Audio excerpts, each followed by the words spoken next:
Okay, isang pagpalang araw uli sa ating lahat mga kapatid. Muli nating pag-aralan yung salita ng ating Panginoon.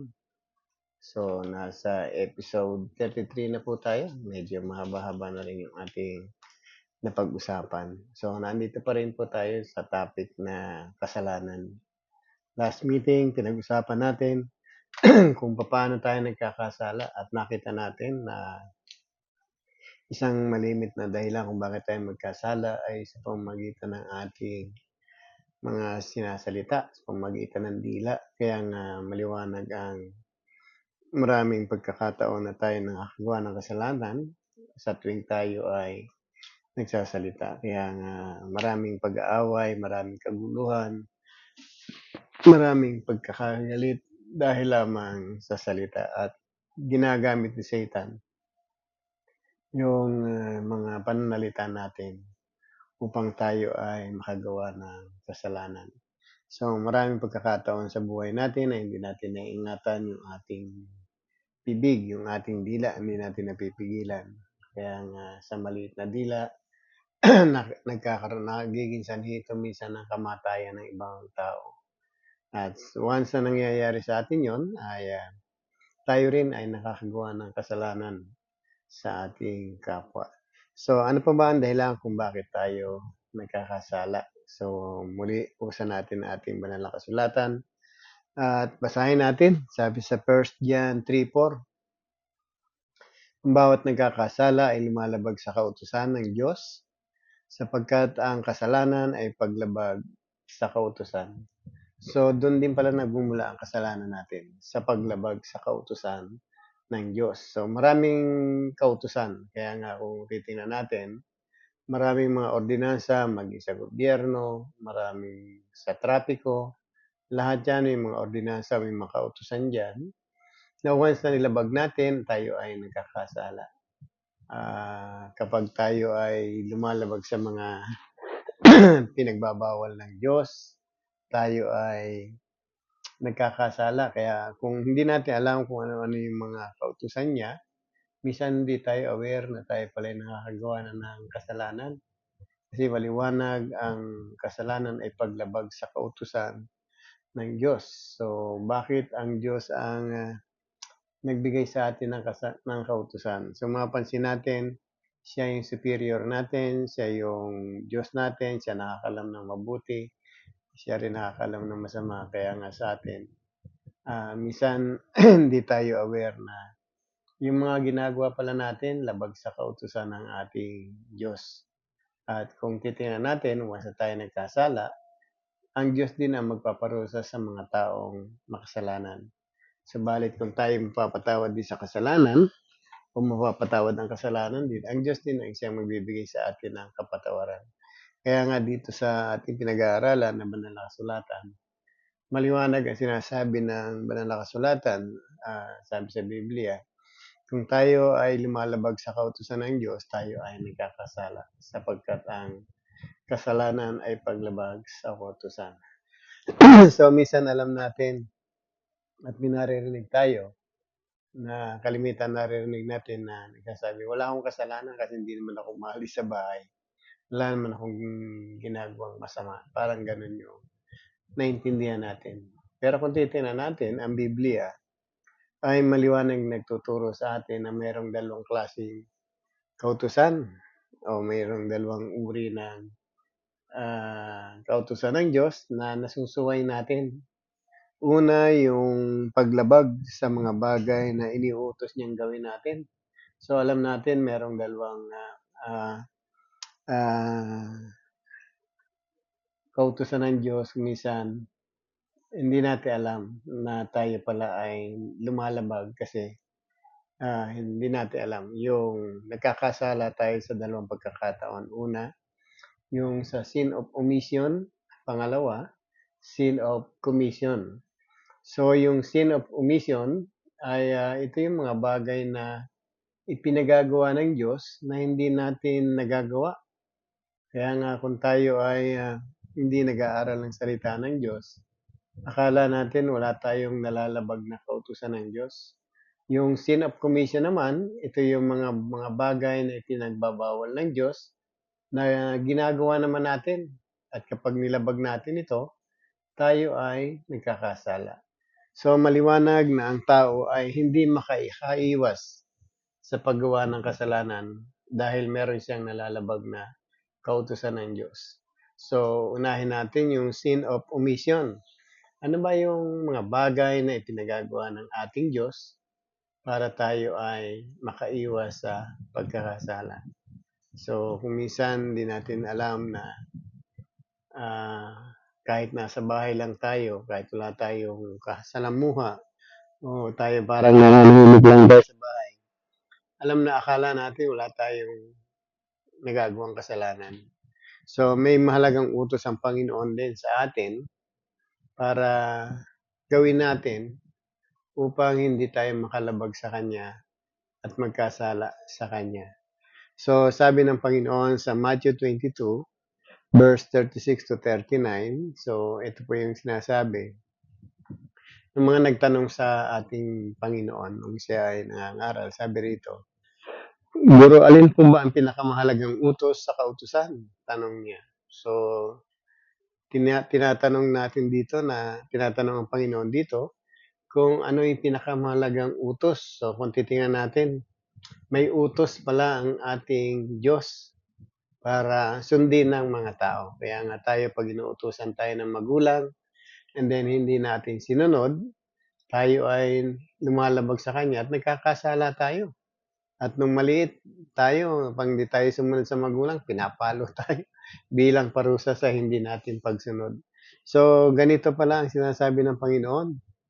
Kung titingnan natin, ang sabi ng Panginoon, sumagot si Jesus, ibigin mo ang Panginoong Diyos ng buong puso, buong kaluluwa, at buong pag-iisip mo. Ito ang pinakamahalagang utos. At ang pangalawa naman, ibigin mo iyong kapwa tulad ng iyong sarili. So kung titingnan natin ay may utos ang Panginoon. Ito yung bagong utos ng ating Panginoon.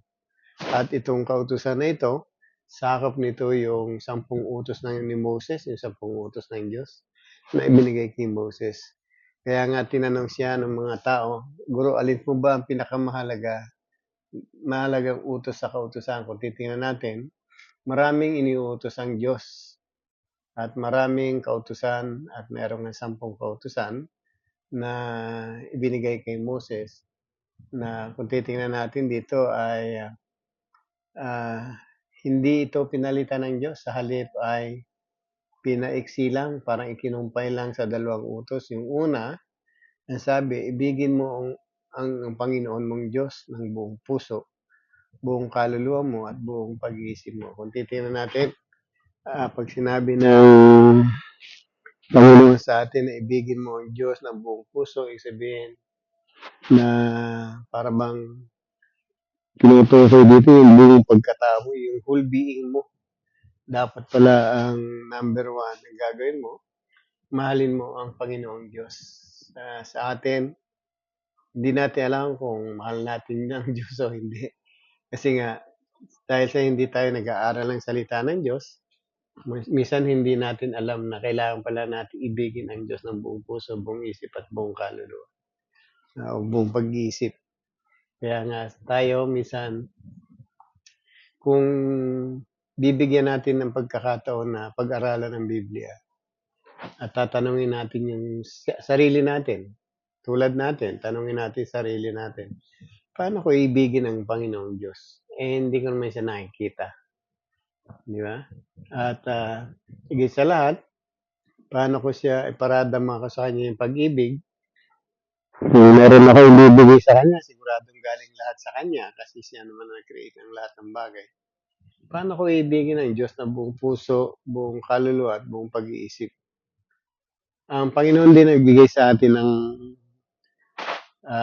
kasagutan. Kung babasahin natin sa John 14:15, sabi ng Panginoon, kung tunay niyo akong iniibig, tutuparin niyo ang aking mga utos. So, ang pag-ibig pala sa Diyos ng buong puso, buong isip at buong kaluluwa ay pagtupad sa mga utos ng Diyos ng buong puso, buong isip at buong kaluluwa. So, ito ngayon ang deal sa atin. Kung talagang mahal natin ang Diyos, ano-ano yung mga utos na alam mo, nakasulat sa banal na kasulatan, na sinusunod natin ang buong puso, buong isip, buong kaluluwa. Kaya nga mahirap isipin na maraming tao nagsasabi, mahal ko ang Diyos, o mahal ko ang ating Panginoon, pero hindi naman siya sumusunod sa mga utos. At ang isang dahilan minsan kung bakit hindi natin nasusunod ang kanyang mga utos, ay hindi tayo nagbabasa ng kasulatan. O hindi natin binubuksan yung ating mga Biblia. Kung tayo may mga Biblia. O hindi natin ito pinag-aaralan o hindi tayo interesadong mag-aral ng kanyang salita. Kaya nga sa ganitong pamamaraan, so ginagawa natin pag-aaral kahit maiksing oras lang. So, naipakikilala natin yung mga bagay na nakasulat sa banal na kasulatan. Kaya nga kung tayo ay maniniwala sa ating Panginoon, doon sa sinasabi niya na ang bawat nagkakasala ay lumalabag sa kautusan ng Diyos. So malamang tayo kahit hindi tayo maalis sa bahay, tayo ay magkakasala sa Diyos dahil meron siya palang iniutos na dapat nating gawin at isa pinakamahalaga sa lahat. Yung ibigin natin ang Diyos ng buong puso, buong kaluluwa at buong pag-iisip. Kaya nga kung maniniwala tayo doon sa banal na kasulatan at mababasa natin, marirealize natin matagal ko na palang hindi mahal ang Diyos.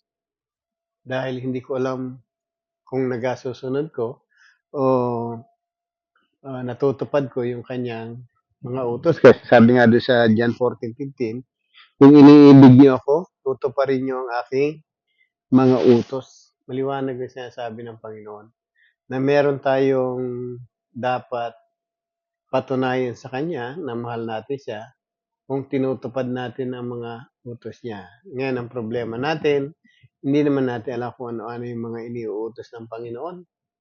Di ba? Kasi hindi tayo nagbubuklat ng banal na kasulatan. Kaya nga sa ating mga nakakarinig ng salita ng Diyos, ay nabubuksan sa isip natin yung mga bagay na nasusulat. Kaya nga kung tayo ay tutupad daw sa kanyang mga utos, ay may pangako pa nga ang Diyos kung pag inibig natin siya at tinupad natin ang kanyang mga utos, sabi ng Panginoon sa John 14:21, ang tumatanggap sa mga utos ko at tumutupad nito ay siyang umiibig sa akin. Ang umiibig sa akin ay iibigin ng aking Ama. Iibigin ko rin siya at ako'y lubusang magpapakilala sa kanya. So, yung pala, may reward pala. Kaya nga kung tayo ay hindi umiibig sa Panginoon, unang nangyayari sa atin, nagkakasala tayo dahil hindi natin tinutupad ang kanyang mga utos. Pero pag tinupad natin ang kanyang mga utos, sabi ng Panginoon, siya mismo nagsabi, kung iibigin niyo ako, ibigin din kayo ng aking Ama. So, napakaganda ng reward at ang sabi pa niya, sa iibigin ko rin siya at kami magpapakilala ng lubusan sa kanya. So, sa sino mang umiibig sa ating Panginoon, iibigin ka rin niya at iibigin ka ng Ama. At hindi lamang yan, magpapakilala pa siya ng lubusan sa'yo. Kaya nga yun ang pangako ng Panginoon. Kaya nga tayo, matapos tayo mag-aral ng salita ng Panginoon, natuto tayo manampalataya kasi may nagkwento sa atin tungkol sa ating Panginoon. At nalaman natin na mayroong utos pala ang Diyos sa atin. At kapag tayo ay lumalabag sa mga bagay na iniutos ng Panginoon, tayo pala ay nagkakasala. So, yun yung matindi. Hindi natin kayang mahalin ang Diyos dahil hindi natin alam, ang rason, hindi natin alam na dapat pala nating ipakilala yung pagmamahal natin sa Kanya sa pamamagitan ng pagtutupad sa Kanya mga ipinag-uutos. Kaya nga, ang challenge ko sa ating lahat, ilan ba yung alam mo na iniuutos ng Diyos na ipinagagawa sa'yo? Kaya nga, kung meron tayong pag-aaral na ginagawa, nakikita natin na ang isang taong nag-aaral ng salita ng Diyos ay nakakatupad sa mga iniuutos niya dahil nababasa niya yung mga bagay na iniuutos ng ating Panginoon. At sa pamamagitan din ng banal na kasulatan ay makikita natin na ang Diyos pala ay may pinagagawa. Hindi lang pala nagbigay siya ng utos na tungkol sa pagbabawal. So ito yung commandment ng ating Panginoon. Kaya nga kung tayo hindi natin tutupad sa mga bagay na ipinagagawa niya, so nagkakasala tayo sa pamagitan ng mga hindi natin pagtupad. Ang tawag po rito, sin of omission. So hindi pagtupad sa mga ipinag-uutos ng Diyos. Kaya nga kung alam na natin, ang unang utos at pinakamahalaga sa lahat, yung ibigin pala natin siya. At para mapatunayan nating iniibig natin siya ng buong puso, buong isip, buong kaluluwa, tuparin din natin ng buong puso, buong isip, buong kaluluwa, yung kanyang mga ipinag-uutos. Kaya nga magsimula na kayong magsaliksik ng banal na kasulatan para makita natin yung mga bagay na ipinag-uutos ng Panginoon na hindi natin nagagawa. So, mabuti ang mag-aral ng salita ng Diyos. Sabi rin ng Panginoon, sa sulat ni Santiago, sabi rito, James 4:17, sa nakakalam na mabuti na dapat niyang gawin, ngunit hindi niya ito ginagawa, siya ay nagkakasala. So, yung mga mabuting bagay na hindi pala natin ginagawa, nagtutulak din pala sa atin para tayo makagawa ng kasalanan. Para kung titingnan natin, alam mo na dapat mahalin ang Diyos, hindi mo ginawa, nagkakasala tayo. Alam mong mabuti ang mag-aral ng salita ng Diyos, hindi mo ginawa, nagkakasala tayo. Alam din natin mahalagang sumampalataya sa Panginoon. Tapos hindi mo ginawa, tayo ay nagkakasala. So yung mga mabuting bagay na alam mo na hindi mo ginagawa ay kasalanan. Parang alam mo na na mabuting magpuri, alam mo na mabuting sumamba sa Panginoon, alam mo na na mahalagang ibigin natin siya ng buong puso, buong isip, buong kaluluwa, and then hindi mo ginagawa, tayo ay nagkakasala. At ito naman yung pinaka-pangalawa, sabi naman ng Panginoon, ito naman ang pangalawa, ibigin mo yung kapwa gaya ng pag-ibig mo sa iyong sarili. So matapos nating nalaman na iniuutos pala ng Diyos para matupad yung nasusulat, sabi ng Panginoon, ibigin mo ang Diyos, Panginoon mong Diyos ng buong puso, buong isip, buong kaluluwa. At higit sa lahat, sabi rito, ito naman yung pangalawa, ibigin mo rin ang iyong kapwa gaya ng iyong pag-ibig sa iyong sarili. So, iniutos din ng Diyos sa atin na ibigin mo rin ang iyong kapwa tulad ng pag-ibig mo sa iyong sarili. Kasi ang nangyayari minsan, mahal natin ang Diyos pero hindi natin mahal ang ating kapwa. So, maraming ganyan. Kaya nga, alam ba kung bakit sinabi ng Panginoon, ito yung pinakamahalagang utos sa lahat kasi ang tinatanong lang naman ng mga nagtatanong sa kanya, ano ba yung pinakamahalaga? So, sinabi ng Panginoon, isa lang. Yung ibigin mo ang Panginoon ng buong puso, buong isip, buong kaluluwa. Pero kung bakit niya sinabi itong pangalawa, na mahalaga rin, na ibigin mo yung kapwa gaya ng pag-ibig mo sa sarili. Marami pong tao nagmamahal sa Diyos actually. Handa silang pumatay ng kapwa nila para lang mapatunayan nila na mahal nila ang Diyos. So, alam natin ang mga jihad warrior ng mga Islam, handa silang pumatay ng kaaway alang-alang kay Allah. So, meron mga ganong klaseng pananampalataya. Pero dahil tayo ay Kristiyano, sabi ng Panginoon, hindi lamang Diyos ang dapat mong mahalin, kundi kailangan mo rin mahalin ang iyong kapwa tulad ng iyong sarili. Ngayon kung papaano mo hindi sinasaktan ang iyong sarili, gano'n mo rin ang dapat mong gawin sa iyong kapwa. Kung pinahahalagahan mo iyong sarili, pinahahalagahan mo rin dapat ang iyong kapwa. Ito ay iniutos ng Diyos, kaya nga sa atin, sabi nga kanina, ang pagsuway sa kautusan ng Diyos ay kasalanan, sapagkat ang kasalanan ay paglabag sa kautusan. Kaya kung hindi natin kayang mahalin ang ating kapwa, so meron tayong nilalabag na utos ng ating Panginoon na magiging dahilan ngayon para tayo magkasala. Kaya nga marami sa atin, bagamat kahit sabihin natin pare-parehas Kristiyano na o magkakapatid sa spiritual o magkakapatid sa laman, minsan hindi natin kaya silang mahalin. At higit sa lahat, minsan ang intention natin, hindi lamang maawayin sila, kundi ipahamak din sila pamamagitan ng mga salita natin. Kaya nga mapapatunayan natin tayo ay sumusunod sa Panginoon kung kaya nating mahalin ang Diyos at mahalin natin ang ating kapwa. Kaya nga yung sabi nila, dito na lang ako sa bahay para wala akong magawang kasalanan. So, ang problema natin, pag nasa bahay ka, hindi mo kayang mahalin yung mga tao sa paligid mo, yung kapwa mo, kasi hindi ka nakikisalamuha. At once na hindi ka nakisalamuha sa kanya, hindi mo kayang i-display ang iyong pagmamahal sa kanila.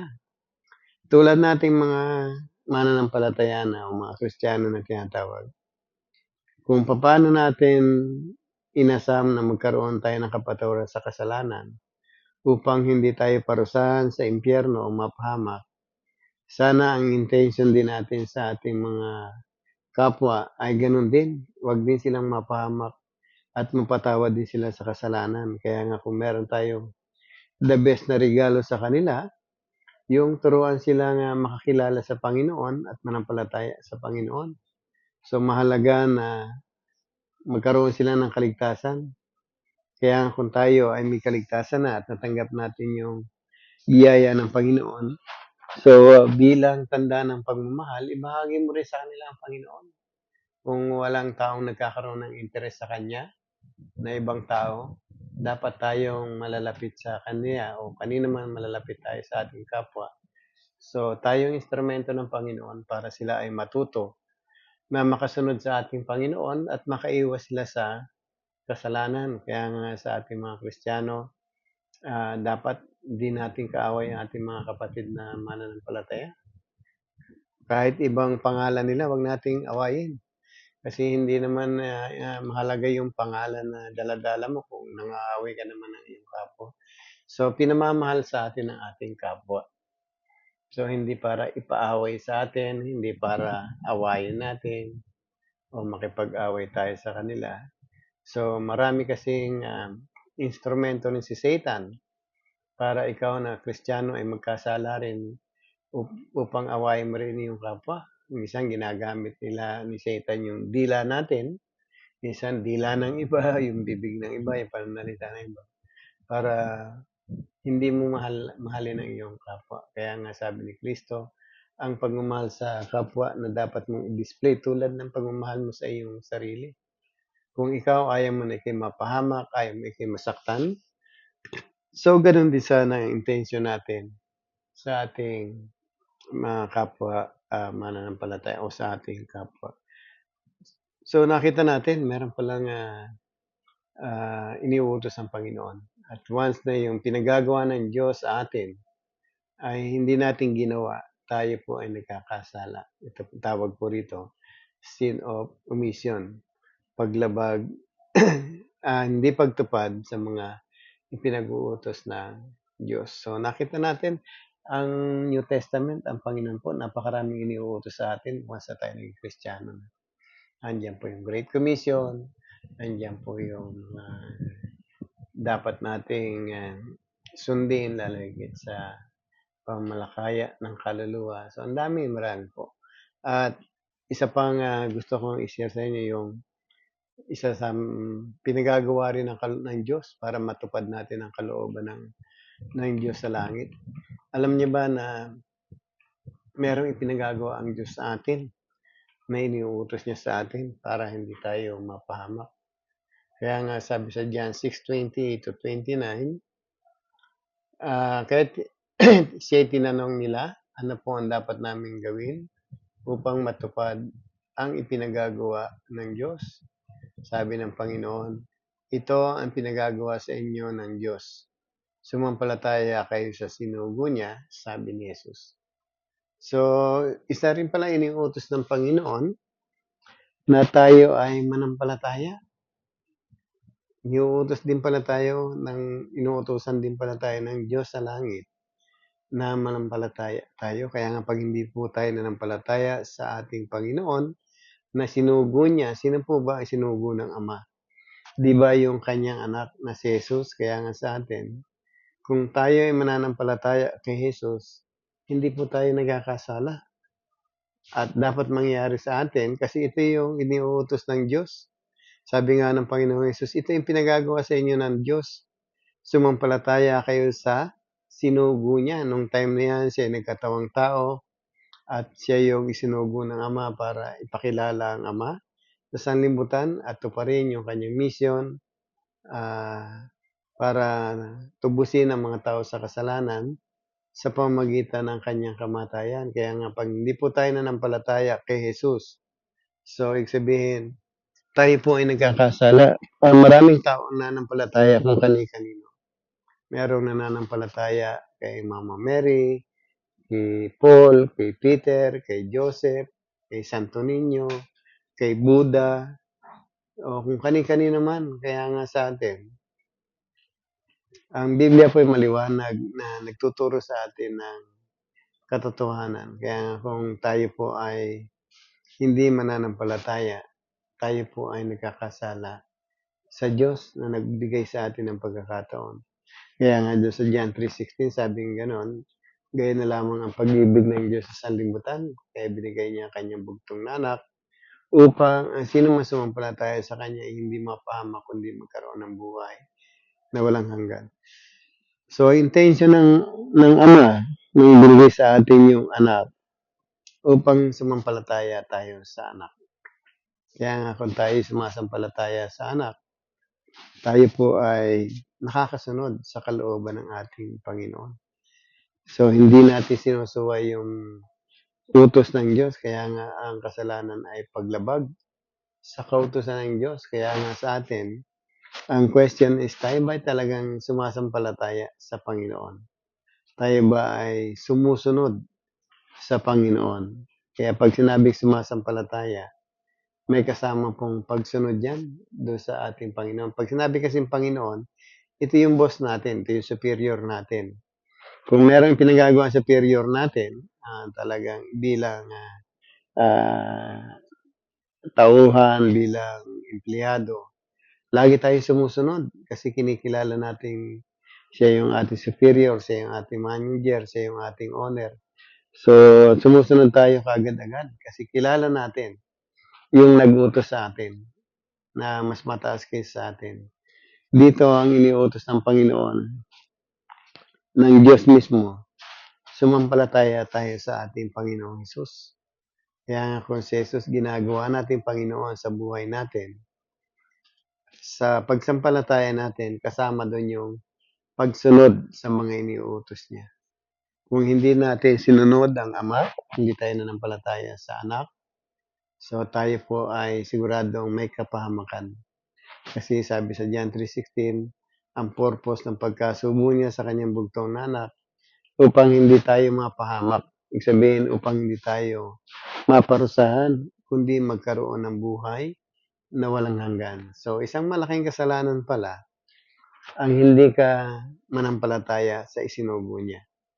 Kaya nga kung tayo naniniwala sa Panginoon, naniniwala tayo sa Diyos, naniniwala tayo sa salita niya na binabasa natin para tayo ay makasunod sa kalooban ng ating Panginoon. So, yung utos ng Panginoon ay mahalaga. Kaya nga kung tayo ay pinaunutusan ng Diyos na sumampalataya sa isinugo niya, so dapat gawin po natin. So, maraming pagkakataon ang mga apostol po ay nangaral upang manampalataya yung mga tao sa ating Panginoon. So, gano'n din ang goal natin kung bakit po tayo nangangaral ngayon dahil, gusto nating sumampalataya tayong lahat. Ang intention namin ay makasampalataya rin kayo sa ating Panginoong Hesus, kasi ito yung inuutos ng Ama. Kaya nga kung hindi po tayo mananampalataya, tayo po ay nagmamatigas, hindi natin kailangan 'yan, hindi ko kailangan ng ganyan-ganyan. So, tayo rin po ang naghahanap ng ating kapahamakan. So, yun po yung sin of omission. 'Wag tayong, maging kampante na once na tayo'y hindi umaalis ng bahay, hindi tayo nagkakasala. Nagkakasala po tayo kasi kung hindi natin sinusunod yung mga bagay na ipinagagawa ng Diyos, maliwanag na tayo po ay nagkakasala. So, mga kapatid, sa susunod pag-usapan naman natin yung sin of commission. Ngayon po ang pinag-usapan natin sin of omission, 'pag, hindi pagsunod o hindi pagtupad sa mga ipinag-uutos ng Diyos. Sa sin of commission naman, pag-usapan natin sa episode 34, yung sin of commission, yung mga ipinagbabawal naman ng Diyos na wag mong gawin kapag ginawa po natin, tayo ay nagkakasala. So hanggang sa muli, magkita-kita po muli tayo at muli ay sana tayo po ay natuto kahit konti at ang dalangin po natin ay tayo ay pagpalain din ng Panginoon. Lahat tayong mga nakikinig ng kanyang salita ay siguradong merong pagpapala na nagmumula sa kanya. So, hindi po pwedeng mahal mo ang Diyos, then ayaw mo ng kanyang salita. Hindi po pwedeng hiwalay yun. Dapat kung mahal natin ang Diyos, mahal din natin yung kanyang salita. At sinusunod natin yung kanyang salita. So, muli, pagpalain po kayo ng Panginoon. God bless sa inyong lahat.